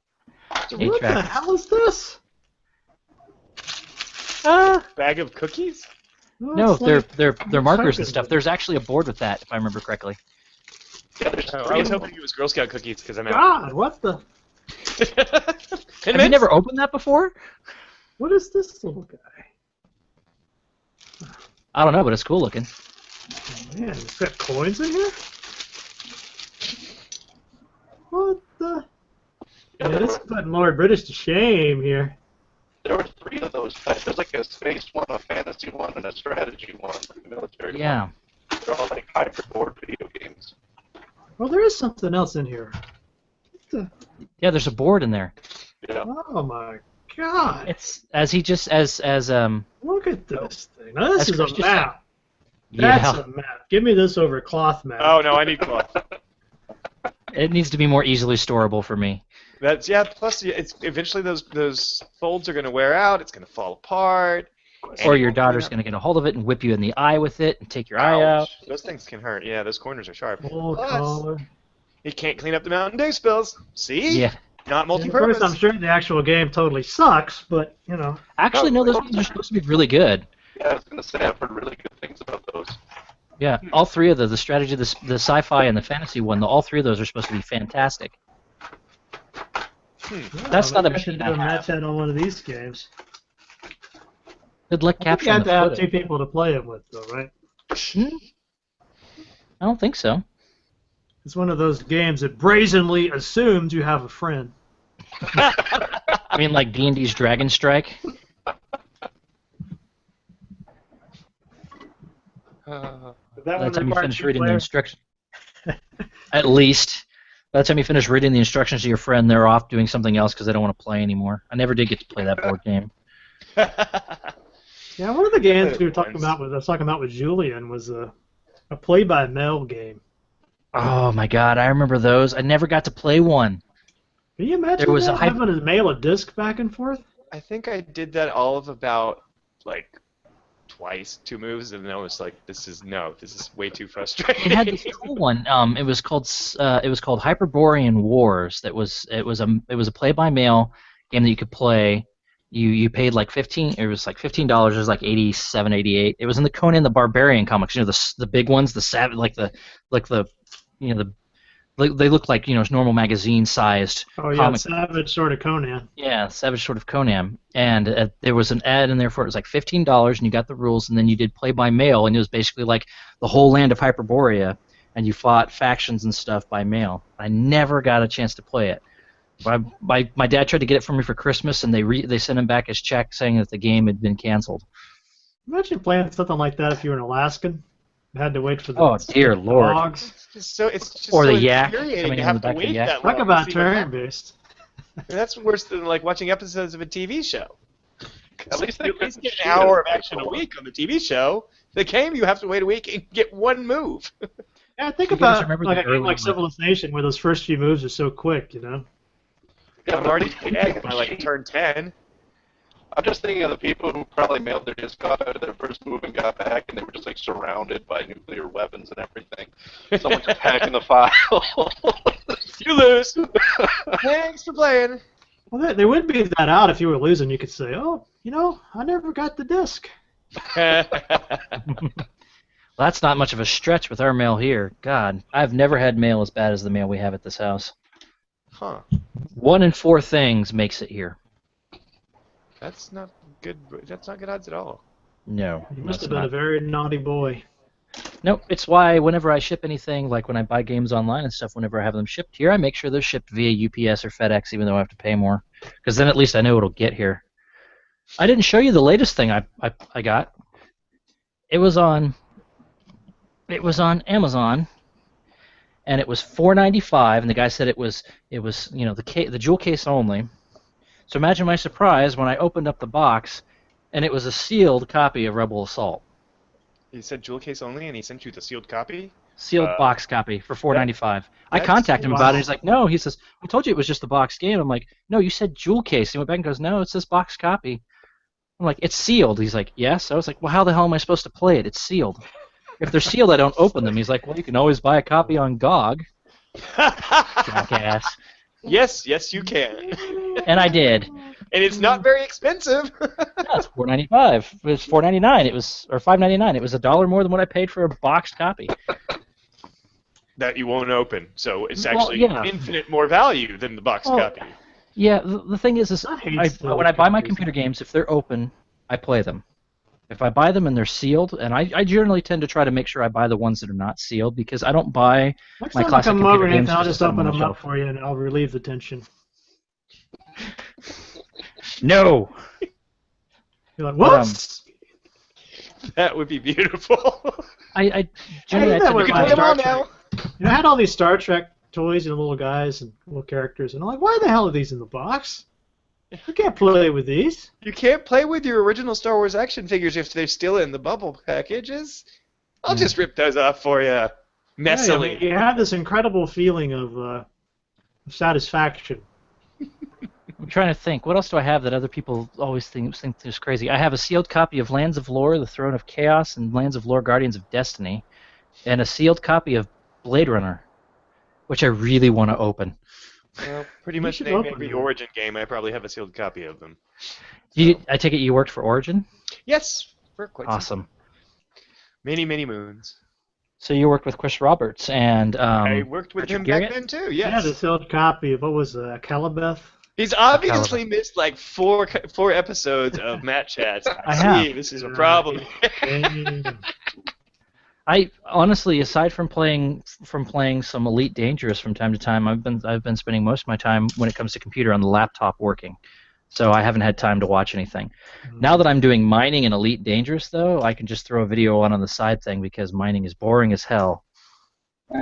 But for some reason it's completely soothing. It's like you just sit there and you hold down the button to fire the mining lasers, and you're just like, let's watch this video over here on this Repetitive screen. motion. Very soothing.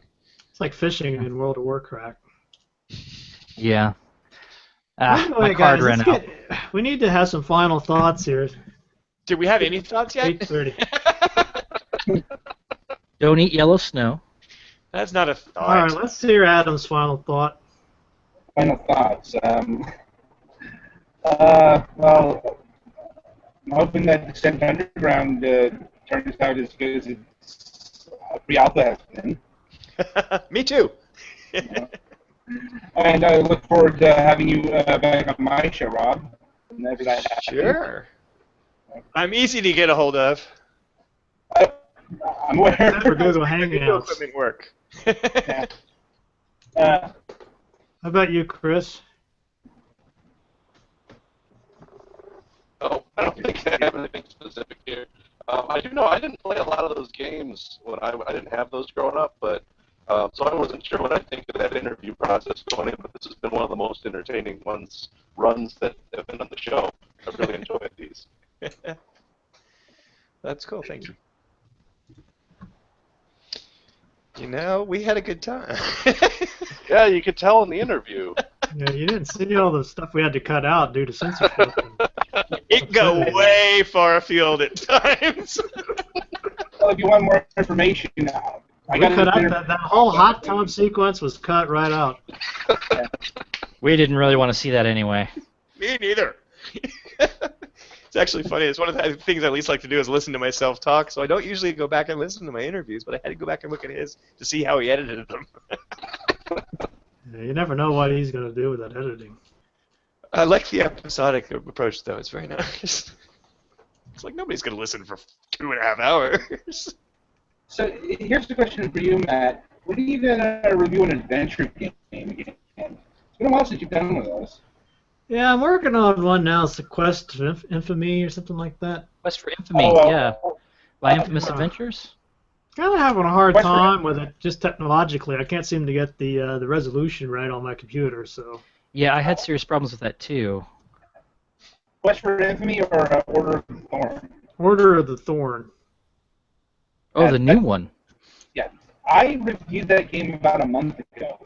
I gotta say, it's probably the least interesting adventure game I've played all year. I've actually played That's No, I not was a really good liking start. The Talos Principle I'm is like- pretty interesting. It wasn't a bad game. It was just a very bland game, and it was just such a step down from Quest for Infamy. It's like it was going from one of the Quest for Glory games to King's Quest. And, yeah, That's like, not a good step down. That's a rather steep cliff there. Yeah.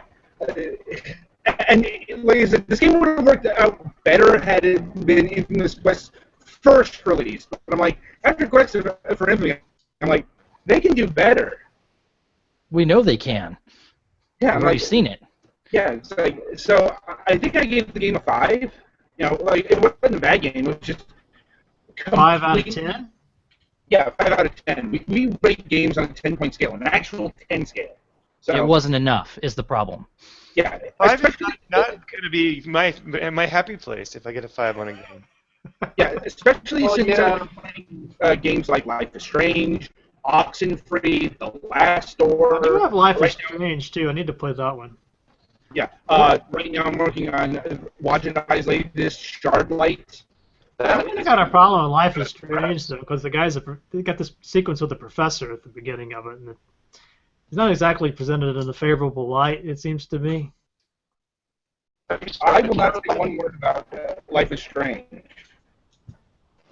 So anyway, I'm going to see if I can get through the quest for Yeah. Order of the Thorn.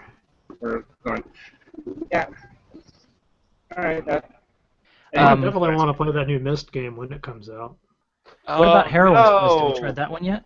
New Myst game. He means abduction. Yeah, the Kickstarter by the 5 people who made it, not an actual Myst game. I Yeah. think Myst may be where adventure games died for me, actually.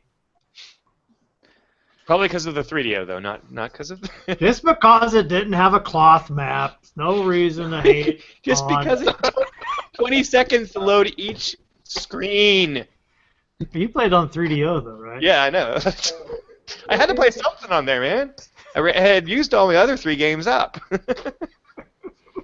It's There were funny some that- good games on the 3DO. There were.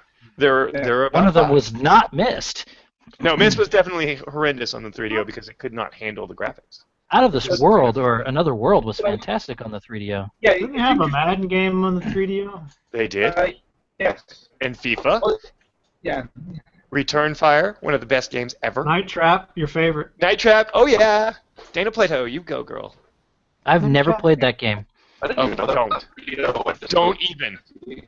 It is the most. No, I can't even go there again. I love those kind of horrible bad FMV Oh, games. It's wonderful. No! game. No! The caliber of the acting, that song, that little song and dance routine. Come on, classic. Oh, You think stop Night Trap- bringing back memories that I finally got out of there. If you think Night Trap on the 3DO was bad, you should have played it on the Sega CD. Oh It's God! worse on the Sega CD. That's actually Can you even terrifying. see what's going on the Sega CD? Well, that's because the Sega CD is the video quality is so washed out, and it's operating on like 256 colors or whatever limited palette the Genesis had. You really, The Night Genesis Trap, had a to palette fully of appreciate it, 64 you gotta have 4K. You gotta have 4K. The Genesis palette was 64 colors was 64 on-screen colors from a palette of 512 colors. The Sega CD actually increased that to 256 colors, but they had to use specific coding to do so, and most games did not. So you got 64 color video on your screen, and those horrible they were like oblong pill-shaped pixels that were like latticed. That is stupendous. It's Wow, I didn't awful. think that game could get worse, and now It I did. might have to see if I can find a copy of that game so I can boot up my 3DO and chuck it in there. And Oh my god, I can't believe you haven't got one. On. The only sad thing that I can I think just about. haven't had the time to go find a copy. Game Of it. designer without a copy of Night Trap? This is. I know I'm missing a valuable piece of knowledge that I need to understand how not to make a game. Maybe One of the sad. Think about all the games that wouldn't be here today if it weren't for Night Trap. Which ones? I'm sorry, I can't think of any. To be fair, there were a lot worse full-motion video games than Night Trap. My God. Think of all the games that wouldn't be here today if it weren't for E.T. No way. Oh, That game's not that bad. There's always somebody.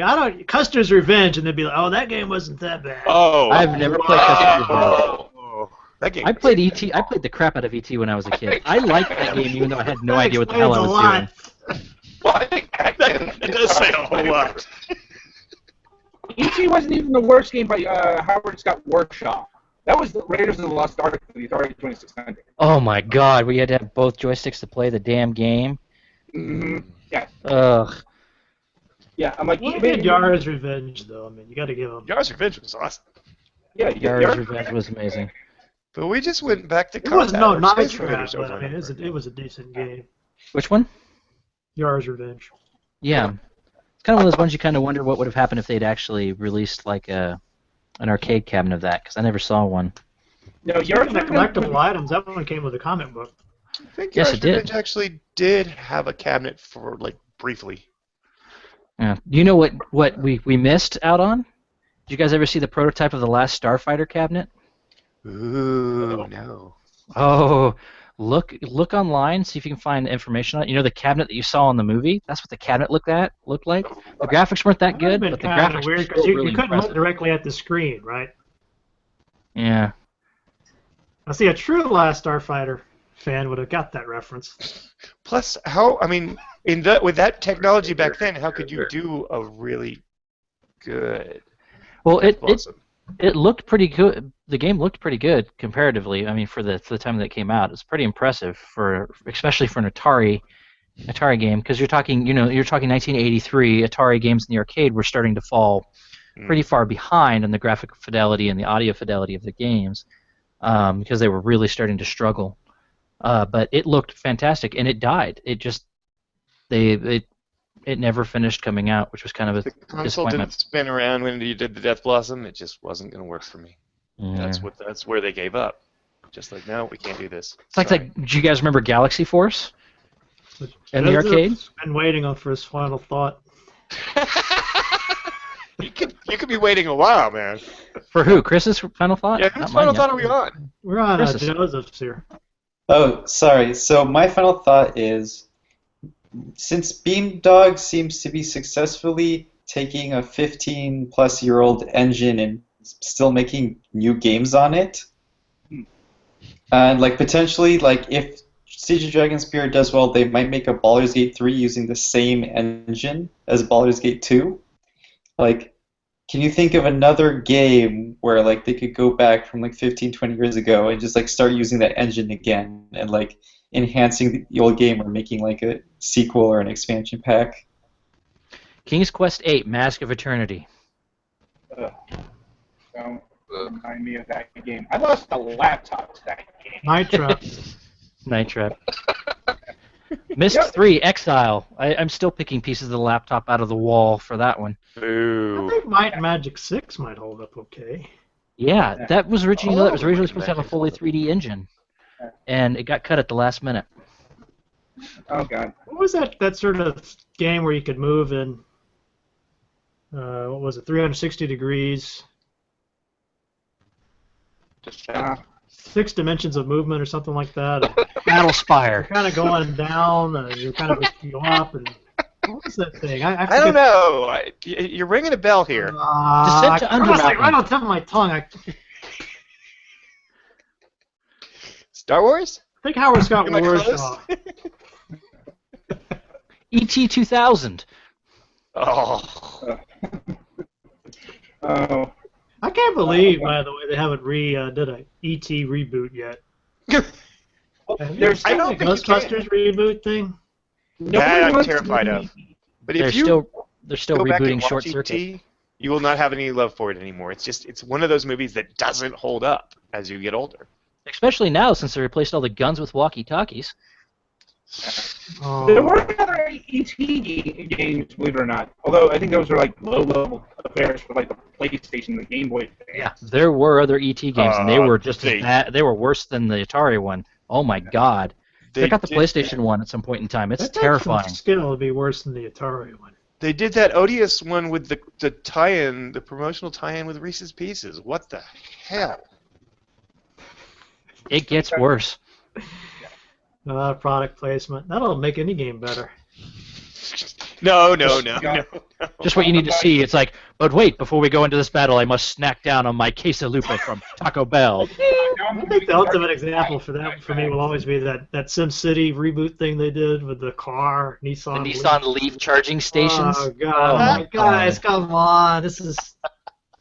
Oh, That'd be like putting having Starbucks coffee stores as buildable location for Civ 5. Oh, I know the game. Seemed I know the the right thing to game do. that I at least people like Starbucks. If you don't have a Starbucks yet, then you're not civilized. Well, So it's like that would be a technological advance, right? but it's You not just think. product placement. Like those leafs were like made your traffic problems go away. So it's like in Civ 5, and it's the like gives you a +5 production bonus for every worker or something. know the Yes. game that did this. It's a game called Darkened Sky. It's an action RPG centered around Skittles. Oh yeah, Not even making that up. Right, Skittles are like yeah. Skittles. It's like Skittles are like the source of magic. This is worse than Chase the Chuck Wagon. As long as you bought all the Burger King games, you're good, because that King guy is creepy enough without a video. Oh, what was that Burger King stealthy game? Oh, Sneak King. Sneaky King. Why is this evil-looking guy in my house? Good question. Yeah, one's No one enough. knows. Why do I need 2? The world may never Dark dream. Sky, right?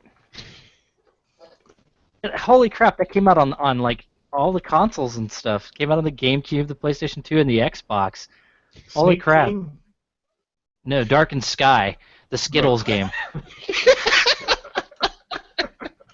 You never know that this exists. What's crazy is it doesn't look that bad.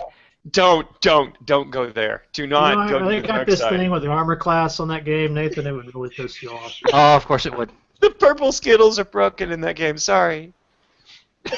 Hey, at least as bad as the armor class thing, or as hard as the Tales from Illyria was, at least we could say that the armor class worked, right? I think you've got your April retrospective, Matt. Darkened Sky, Dark and Or the Sky. That PlayStation- is epic. or the ET PlayStation game. No. Or Dark you and can do go back Squish in. on. I don't know. I'm not really. Dark and Sky, really? How about the un-Zelda games? You could totally go there. Those are always fun. CDI ones? Wait, is it Dark and Sky with the E on the end? Like Yeah, Sky? SKYE. Well, I can't even Dark spell Sky. Sky. Am I? Crap spelling and a Skittles promotion? Come on, people. Yeah. Where did the Skittles come into it? Doesn't have to make sense, right? You Here know, you guys this go. actually doesn't look Just to that terrify you bad. all. Sweet. It's not so That's much. the that's the ET PlayStation game. Oh my! At least he's kind of shaped like E.T. Atari didn't have that problem. Well, play that again. I was. Oh wait, it's it's still going. Maybe one day I'll find Tom Zito and interview him. For the record, that's the guy who did Night Trap and all those digital pictures games. Here's Dark Oh, and really? Sky.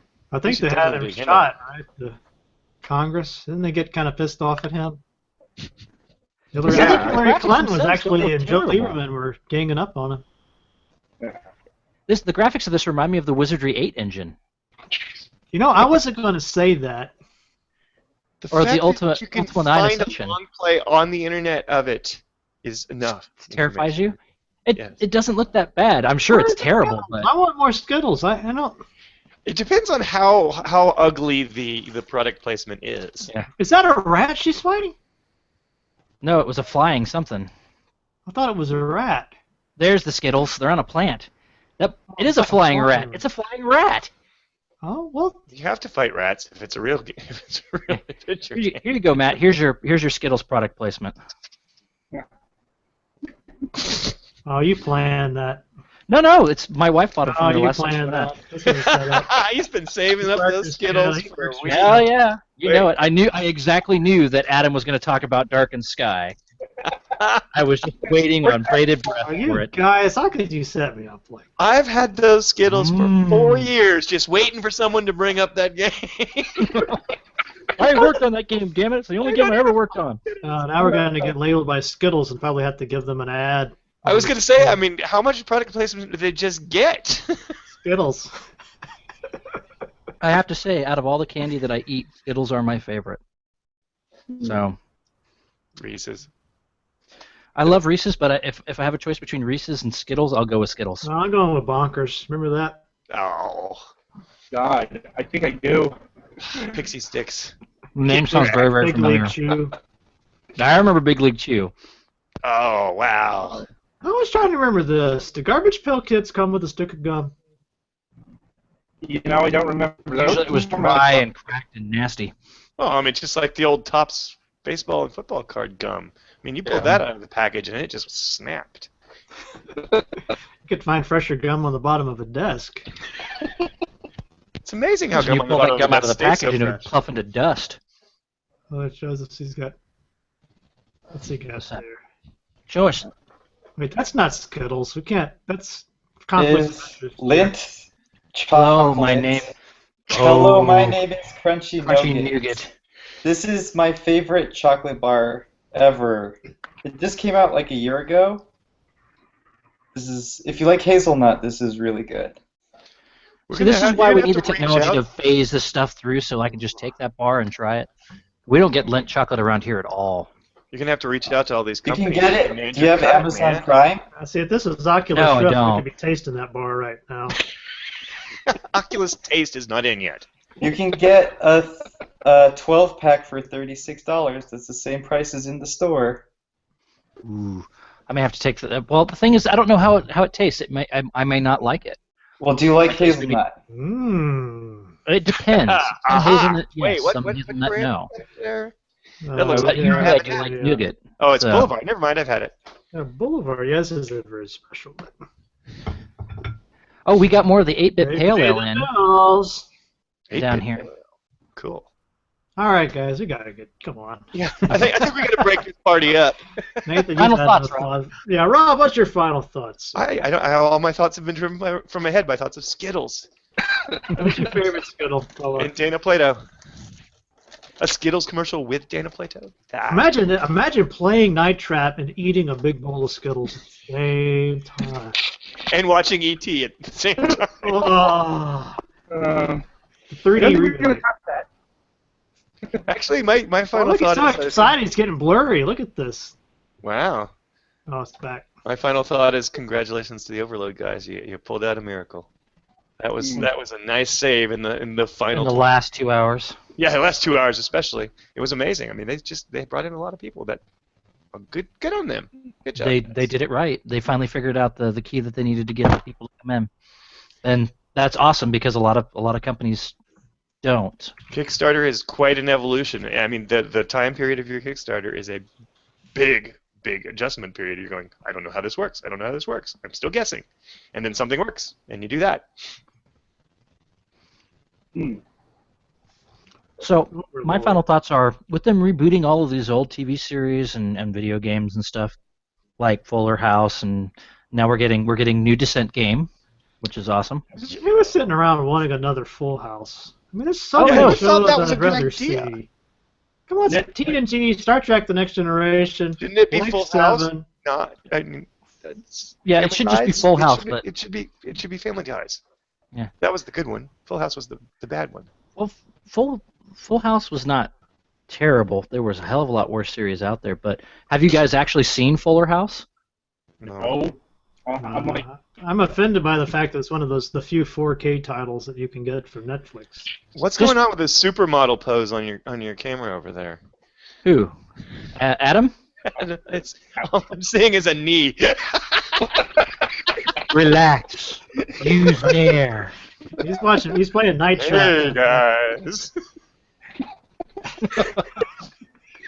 oh, With all these reboots and This reclining Go back gaming to- chair. yeah, with all these reboots and recreations of these old series and stuff, when are we going to see like games that we haven't seen since the '80s? You know, like a new Yars Revenge, a new there was a new Yard's Revenge. It was pretty terrible. a Oh, new the first good Yars shooter. Revenge. Also, I wouldn't put past Atari to try another Yard's Revenge. I'm like, I actually spoke to them not too long ago. Like, A good Yars Revenge. When are we going to get, you know, Night Trap. They're reboots working on of this. games that I played when I was a kid? When are we going to get a new Xenon or a new Speedball Oh, Xenon. I like that one. I think Or- we got- or a new Turrican? These games still have people that play them to this day. Why are we not getting new reboots of that? Could you see an awesome like 2D side scroller with 3D models of Turrican, with the ability of doing the morphing and you know with the morph ball attacks and the various different shots and stuff in 3D? I think that would be kind of New neat. Robotron. I'm down with that. Well, yeah, Robotron would be awesome too. Just need A the new two joysticks. Yeah, dual stick shooter. most of those games were remade in the late 90s. Like, I remember Robotron 64. Like, that was Yeah. actually a really good game. Robotron 64 was good, but the other one that they did was not. Yeah, Robotron X for the PlayStation was not a good game. Oh, Boo. Yeah, I think we've moved past, like, the golden age in the 80s, and I think we're in the 90s now. yeah, I'd like to see like reboots of like King's Quest and Space Quest. That's Double not Dragon. King's Quest with no Did you play the Double Dragon? interactivity. Police Quest. Yes, Jim. Get Jim Walls back. I mean, I know he tried to kickstart a game, but it just kind of disappeared. But hell, I would. Honestly, I love Police Quest, but you know what one I really liked, and everyone's gonna laugh their asses off. I really liked Codename Iceman. I liked the submarine simulator. Hmm. Everybody hated that game, and I liked it. I thought it was great. Good sub simulators. Actually, I like the sub ones better than I like the ship ones. Yeah, Silent Service. Silent Service was good. Yeah, I have that sitting right up there on the shelf for the Apple II. I've never played it, but no, a vast majority of Codename Iceman was basically a simulation of running a submarine, and people hated it. I loved it. I'd love to see a new Red Baron that's actually World War I airplane game that has the ability of scaling all the way from just an arcadey style flight model all the way up to a realistic flight model where you need rudder and aileron pedals, so you can control that. I'd like to see stuff like that. I mean, for crying out loud, I've been playing Elite Dangerous so much, I bought a HOTAS setup. Yay. Yes, and now that I have you ever this, play those X3 games? Or those yes, I have. I do have the X games. I have the X series. I have X2 and X3, and they're okay. But one of the things that I'm wishing is that back in the day, the setup I had for Windows 95 to play my flight games did not work with Descent 2. And I'm wondering now if I would have had a much better time with Descent 2 if I'd had the ability to do, a hands-on throttle and stick. Because I know the game supported some, but it didn't support all of them. And I had the setup I had was specifically designed for flight simulators, and it was extremely expensive, and it didn't work with pretty much anything else. I couldn't even get it to work with X-Wing. Yeah, that's a lot of that stuff is stuff that has since been patched in by the Rebirth guys, but yeah, it's very. But sad. I'm curious how fun that would be now, because I loved the first Descent. The second Descent was good, but I had problems with controls because the first Descent, the joystick we had in DOS had throttle control in it, and that worked, so I could go forward and backwards and using the POV hat, I could slide up and down and left and right as well as turning and stuff, and it was great. But in Windows, with Windows 95, with Descent 2, the copy of Descent 2 I had, nothing worked, and it was just a bummer. Descent 3, yeah, by the time I got to Descent 3, I didn't have that joystick set up anymore, so I was just playing with the keyboard and mouse. I finally thought of something. How about a remake of a game with ROB? From the Nintendo? Yeah, the robotic operating buddy. Yeah. Imagine what they could do with a robot now. Yeah. Like redo the robot? Yeah, it could be a way cooler robot. Matt, silence! You're giving away Nintendo secrets for the new NX. Shh! All right, guys. Oh God, I hear the knock on the door already. The Nintendo. That's it. I'm running. Making a run for it. Flee, everyone, flee! Matt, if you have a moment, if I can talk to you after everybody's gone, I like to talk to you about your Amiga. Might have to wait a little bit. I gotta. Thanks, guys. It has indeed been. What was it you said in the email, Matt? A hoot? I think that might be what. And it has indeed been a hoot. I think I used cool in my response email at least twice, so All right, guys. Well, thanks for turning out. Hope to see you again next month. Sorry it took me so long to get here. We might have you back. I don't know. Should we have Rob back or? Yes, I think so. I'll unpack all those boxes, so next time I'll just have a wall of boxes in front of me. So those of us that actually remember all the Origin games I have can 2 or 3 copies of every game I ever worked on at Origin.